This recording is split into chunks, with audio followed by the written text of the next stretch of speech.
नमस्कार दोस्तों, मेरे चैनल पे आपका स्वागत है। और आज का जो टॉपिक है वो है 194i TDS फॉर रेंट। ठीक है ना। तो आज हम लोग 194i रेंट, जो कि रेंट के लिए है, उसके अंदर आज हम लोग पढ़ने वाले हैं कि उसकी अप्लीकेबिलिटी क्या है 194i TDS की।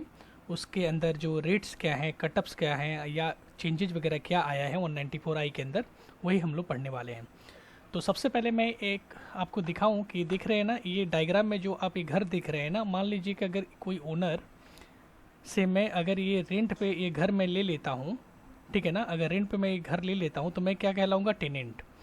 तो एज ए टेनेंट जब भी मैं इस घर का जो भाड़ा दूंगा ना, मतलब रेंट जब मैं पेमेंट करूँगा ओनर को, तो मेरी ये लायबिलिटी बनती है कि मैं TDS काट कर पेमेंट करूँ किसको, ओनर को। ठीक है ना, रेंट। तो सिर्फ ये ऐसा नहीं है कि अगर हम बिल्डिंग भाड़ा पे लेते हैं या घर भाड़ा पे लेते हैं या लैंड भाड़ा पे लेते हैं तो उस पे जो रेंट आता है उसके ऊपर हम TDS काटेंगे। ठीक है ना, ऐसा नहीं है। उसके साथ साथ में अगर हम कोई प्लांट वगैरह, मशीनरी वगैरह या कोई इक्विपमेंट वगैरह भी अगर हम भाड़े पे लेते हैं ना, तो उसके ऊपर जो हम रेंट पेमेंट करने वाले हैं उसके ऊपर भी हम TDS काट कर पेमेंट करेंगे। ठीक है ना। अब कितना परसेंट TDS कटेगा, क्या कटेगा, ये सबसे पहले हम लोग एक बार यहाँ पे चलिए इस सेक्शन को चालू कर लेते हैं। लेकिन इतना तो आपको समझ में आ गया होगा कि अगर एज ए टेनेंट अगर हम कोई प्लांट, मशीनरी या कोई इक्विपमेंट या कोई घर मतलब हाउस या कोई लैंड या कोई बिल्डिंग या कोई इंक्लूडिंग फैक्ट्री बिल्डिंग या फर्नीचर फिटिंग, अगर कुछ भी हम भाड़ा पे लेते हैं तो उसके ऊपर हम क्या करेंगे, TDS काट कर रेंट पेमेंट करने वाले हैं। कौन सा सेक्शन के अंदर, 194i के अंदर। ठीक है ना। तो सबसे पहले बाई होम मतलब TDS काटेगा कौन, तो यहाँ पे लिखा है, देखिए, एनी पर्सन, कोई भी पर्सन TDS काटेगा अदर देन द इंडिविजुअल और हिंदू अनडिवाइडेड फैमिली को छोड़कर।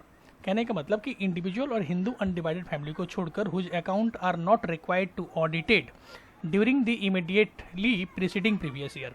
अगर उसका अकाउंट ऑडिटेबल नहीं है, ऑडिटेड नहीं है, तो उसको छोड़कर, ऐसे इंडिविजुअल और हिंदू अनडिवाइडेड फैमिली को छोड़कर सभी कोई जो भी रेंट पेमेंट करेगा, जो भी रिस्पॉन्सिबल पर्सन है पेमेंट करने के लिए रेंट, वो क्या करेगा, TDS काटेगा। कौन से सेक्शन के अंदर, 194i के अंदर। ठीक है ना। और ये TDS हम किसका काटेंगे, ओनर का काटेंगे, जो मतलब उस प्लांट एंड मशीनरी का या फर्नीचर फिटिंग का या जो बिल्डिंग हमको भाड़ा पे दे रहा है या जो हमको लैंड भाड़ा पे दे रहा है या जो मेरे को फैक्ट्री बिल्डिंग भाड़ा पे दे रहा है, जो उसका ओनर है, वो ओनर क्या होना चाहिए, इंडियन रेसिडेंट होना चाहिए। ये भी याद रखना।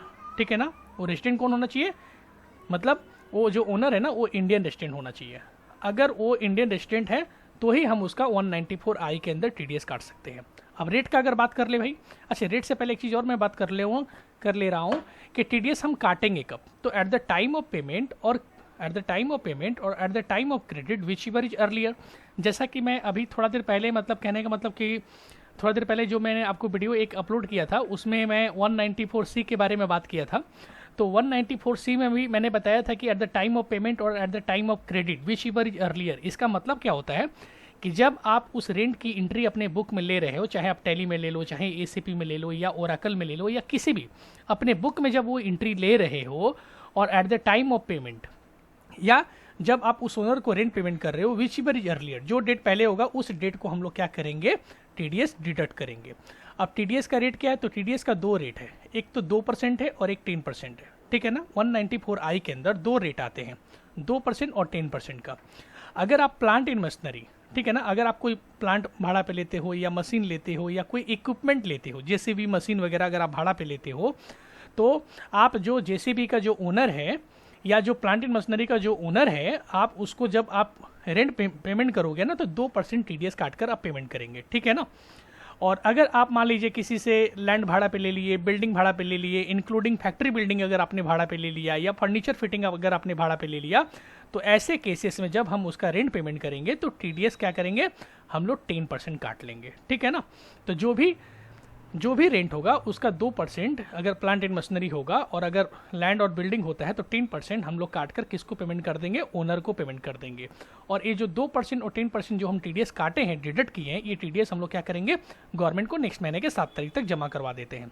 और एक बात याद रखिएगा, if the recipient does not furnish pan number, अगर आपको ओनर, कहने का मतलब कि जो उस मकान मालिक का जो ओनर है या जो उस प्लांट एंड मशीनरी का जो ओनर है, वो अगर हमको पैन नंबर नहीं प्रोवाइड करता है, ठीक है ना, अगर डिडक्टर को पैन नंबर नहीं प्रोवाइड करता है, डिडक्टर मतलब टेनेंट, और डिडक्टिव मतलब जिसका हम TDS काट रहे हैं, मतलब मकान मालिक का। ठीक है ना। तो अगर डिडक्टिव पैन नंबर नहीं प्रोवाइड करता है तो डिडक्टर क्या करेगा, सीधा 20% टीडीएस हम लोग काट लेंगे। सीधा 20% डिडक्टर क्या करेगा, at the time of payment rent या at the time of booking सीधा 20% टीडीएस काट लेगा if PAN number is not available. किसका पैन नंबर अवेलेबल नहीं हो, अगर डिडक्टिव का पैन नंबर अवेलेबल नहीं है तो, ठीक है ना। डिडक्टिव का मतलब समझा दिया कि डिडक्टिव कौन होता है, मतलब उस प्लांट एंड मशीनरी का जो ओनर है, जो उस बिल्डिंग का ओनर है, उसको हम लोग डिडक्टिव बोल रहे हैं, ठीक है ना। तो उसका पैन नंबर नहीं है तो सीधा 20% टीडीएस काट लेंगे। लेकिन टीडीएस अब बात रहा कि भाई ये जो हम प्लांट एंड मशीनरी भाड़ा ले रहे हैं या जो लैंड एंड बिल्डिंग भाड़ा ले रहे हैं उसका कुछ लिमिट होगा कि किस लिमिट के ऊपर। तो सीधा पहले ये लिमिट जो था ना वो 1,80,000 का था, ठीक है ना। एनुअली 1,80,000 का था, अभी 2,40,000 का ये लिमिट हो गया है कि हम जो रेंट पेमेंट कर रहे हैं अगर उसका वैल्यू पूरे साल का, पूरा एनुअली में बात कर रहा हूँ, अगर पूरे साल का वैल्यू अगर 2,40,000 रुपये से ज़्यादा आता है, मतलब आप अगर रेंट 2,40,000 रुपये से ज़्यादा पेमेंट करने वाले हैं, 2,40,000 या 2,40,000 से ज़्यादा, मतलब ग्रेटर देन इक्वल टू 2,40,000 या 2,40,000 से अगर ज़्यादा आप पेमेंट करने वाले हैं, ठीक है ना, ओनर को, तो आप 194I के अंदर, मतलब 194I के अंदर आप टीडीएस डिडक्ट कर सकते हैं। क्लियर हो गया ये बात।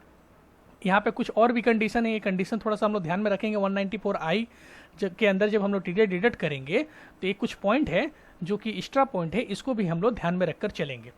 यहाँ पे क्या बोलता है कि if building is let out along with furniture and fitting, अगर मान लीजिए कि हमने बिल्डिंग को, मान लीजिए कि कोई जो ओनर है, जो मकान मालिक है, अगर बिल्डिंग को लेट आउट भाड़ा पे देता है along with furniture and fitting, but rent is payable under 2 separate agreement, अगर रेंट हम लोग पेमेंट कर रहे हैं 2 अलग अलग एग्रीमेंट के तहत, तो भी क्या होगा, the composite rent is subject to TDS. याद रखिएगा जो कंपोजिट रेट होगा वो सब्जेक्ट टू टीडीएस होगा under this section. Under this section मतलब 194I के अंदर जो कंपोजिट रेट होगा वो टीडीएस का क्या होगा ना, सब्जेक्ट टू टीडीएस होगा।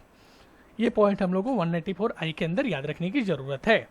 सेकेंड पॉइंट क्या है भाई, tax is deductible even in case of सब लीज ऑफ बिल्डिंग, अगर वो सब लीज मतलब कहने का मतलब लीज वगैरह पे दे देता है, या सब लीज पे अगर हम लोग, सब लीज मतलब कहने का मतलब कि उसने किसी और को दिया था, उसने फिर उसने मान लें राम ने श्याम को दिया था और श्याम ने मेरे को दे दिया, तो अगर हम श्याम को भी अगर पेमेंट करते हैं तो भी हम लोग टीडीएस काट कर पेमेंट करेंगे, ठीक है ना।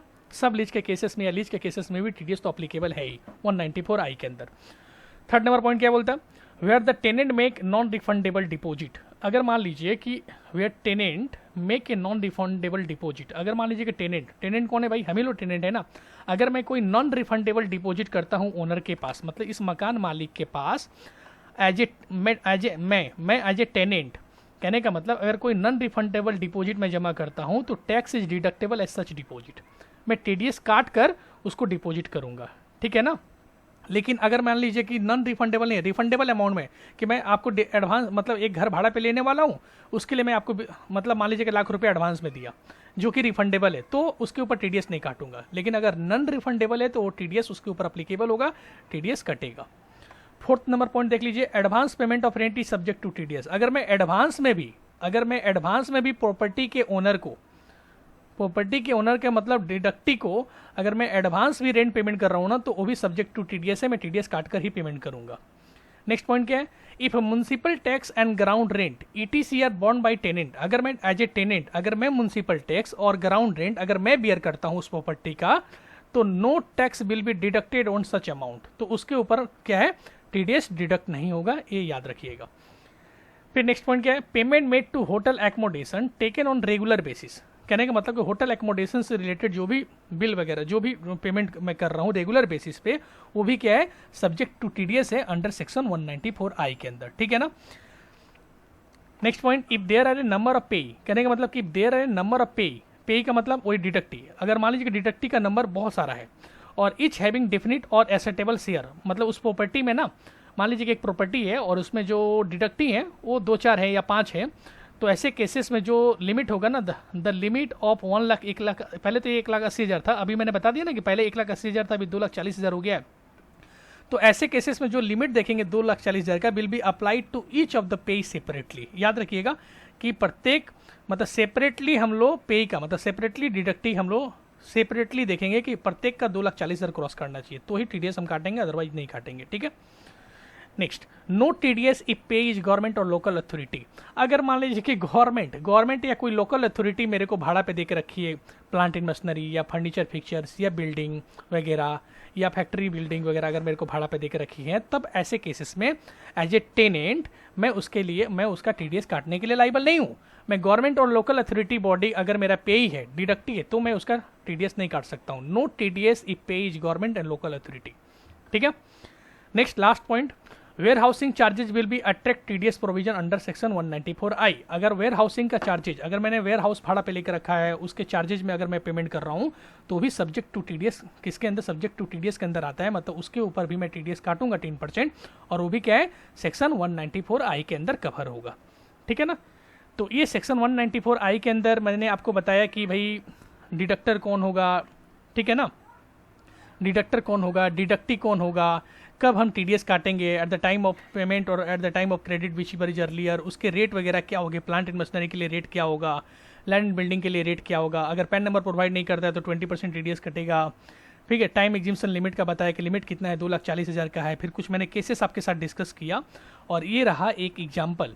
मान लीजिए कि IPM limited has taken office, ठीक है ना, has taken office space on the rent for which it's पे 25,000 रुपया पर मंथ। अगर मैंने कोई घर भाड़ा पे लिया, मान लीजिए कोई घर अगर मैंने भाड़ा पे लिया 25,000 रुपया पर मंथ के हिसाब से, ठीक है ना, तो अगर मैं 25,000 रुपया पर मंथ के हिसाब से अगर मैं भाड़ा पे लेता हूँ घर, तो बताइए, और ये डेट एक्चुअली जुलाई 2021 कर दीजिए। ठीक है ना, ये जुलाई जो है, जुलाई 2021 कर दीजिए इसके लिए। तो अगर 25,000 रुपया मैं भाड़ा पे लेता हूँ कोई अगर रेंट, तो बताइए मेरे को टीडीएस कटेगा कि नहीं कटेगा।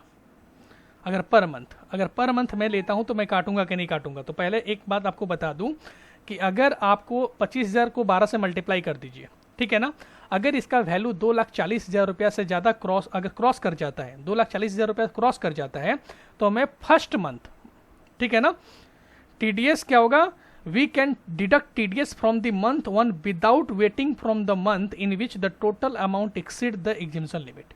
ऐसा नहीं है कि जिस मैं वेट करूंगा उस दिन तक का, जिस दिन 2,40,000 रुपया क्रॉस करेगा उस दिन से मैं टीडीएस डिडक्ट करूंगा। भाई सीधा सा बात है, 25,000 रुपया अगर रेंट अगर पर मंथ है, और अगर 12 से मल्टीप्लाई करके अगर 2,40,000 रुपया क्रॉस कर देता, तो फर्स्ट मंथ से हम टीडीएस काटना उसका चालू कर देंगे।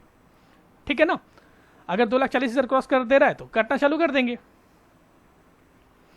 तो हमारे केसेस में यहाँ पे क्रॉस कर जा रहा है, तो हम लोग उसका क्या करेंगे, टीडीएस काटना चालू कर देंगे। क्लियर। तो फर्स्ट मंथ से हम लोग यहाँ पे टीडीएस काटना चालू कर देंगे। जब हर महीने का, मतलब कहने का मतलब कि हर महीने का हम एंट्री बुक करेंगे और हर महीना उसका टीडीएस हम लोग डिडक्ट करेंगे। और यहाँ पे ये जो क्वेश्चंस पेपर, ये जो क्वेश्चंस है ना, इसकी मैं जनरल एंट्री आपको बता दूं, अगर आप लिखना चाहो तो लिख लीजिए। इसकी एंट्री क्या हो जाएगी, rent account debit 25,000 to TDS on rent under section 194I 2,500। ठीक है ना, 10% टीडीएस कटेगा। क्यों? क्योंकि मैंने रेंट क्या लिया, मैंने क्या भाड़ा पे लिया, ऑफिस भाड़ा पे लिया। तो मैंने बताया था ना कि ऑफिस वगैरह के लिए भाड़ा क्या है, 10%। सिर्फ प्लांट एंड मशीनरी और फर्नीचर इक्विपमेंट के लिए 2% है। तो मैंने ऑफिस भाड़ा पे लिया है तो 10% टीडीएस कटेगा। तो रेंट अकाउंट डेबिट 25,000 रुपया to rent under section 194I कितना हो जाएगा, 2,500। और टू सत्या तरफदार कितना हो जाएगा 22,500। ठीक है ना। और 21 तारीख को हम लोग बुक करेंगे। ये ऑफिस हम लोग भाड़ा कब लिए थे बताइए, entry for the same month of the जुलाई। ठीक है ना, ये जुलाई का है तो हम लोग 1 अगस्त को इसको बुक कर लेंगे, 1 अगस्त को इसकी एंट्री हम लोग बुक कर लेंगे। ठीक है ना। तो टीडीएस कब कटेगा, ड्यू डेट और payment date whichever is earlier pay. तो आज ये 194 में आई जो कि रेंट के लिए था, इसको मैं कंप्लीट करता हूँ। अगर वीडियो अच्छा लगे तो दोस्तों में शेयर करना मत भूलिएगा, और जितना ज़्यादा हो सके इस वीडियो को शेयर कीजिए, सब्सक्राइब कीजिए और लाइक कीजिए। Thank you.